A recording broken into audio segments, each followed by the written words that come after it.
In the shadow of Roman legions and the golden splendor of Jerusalem's temple, the land of Judea groaned under occupation. For centuries, the Jewish people had clung to ancient prophecies. A coming Messiah, a deliverer who would restore the throne of David and break the chains of oppression. The air was thick with expectation. Zealots plotted in the hills, priests offered sacrifices in the holy place, and ordinary families whispered the same prayer, "How long, O Lord?"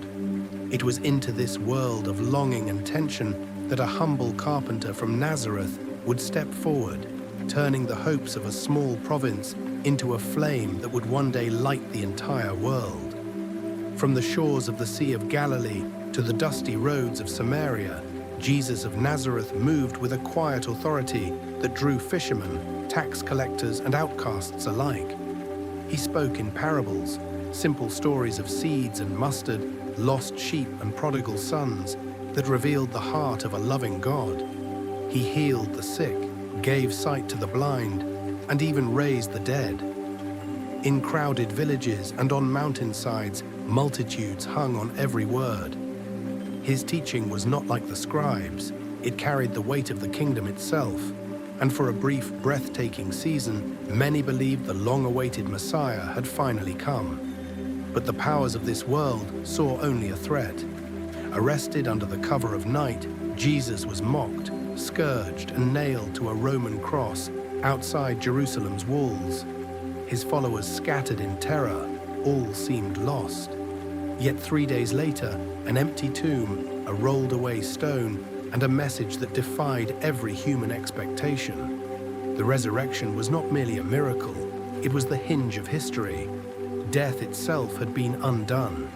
In that moment, a handful of terrified disciples became witnesses of an unshakable hope, and the small seed of faith in Galilee began to sprout into something the world had never seen.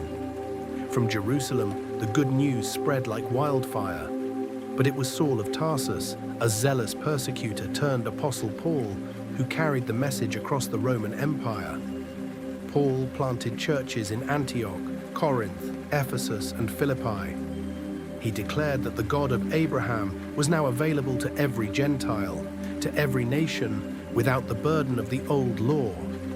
His letters, written from prison cells and dusty roads, became the backbone of Christian theology. What had begun as a tiny Jewish sect now exploded into a diverse, multi-ethnic movement that challenged the very foundations of the pagan world. For nearly 3 centuries, Christians faced persecution under emperors like Nero and Diocletian. They worshipped in secret catacombs, were thrown to lions, and burned at the stake. Yet the church only grew. Then, in the year 313 AD, a Roman emperor named Constantine issued the Edict of Milan. For the first time, Christianity was legal and soon favored. The cross, once a symbol of shame, was now emblazoned on imperial banners. The faith that had risen from a Galilean carpenter was now shaping the laws, culture, and soul of an empire. Today, that same faith is not bound by empire or geography. From a small band of fishermen in Galilee to over 2 billion souls across every continent, Christianity has become the most widespread religion in human history. It has survived persecutions, schisms, and cultural shifts, always rooted in the same conviction that Jesus Christ, crucified and risen, is Lord.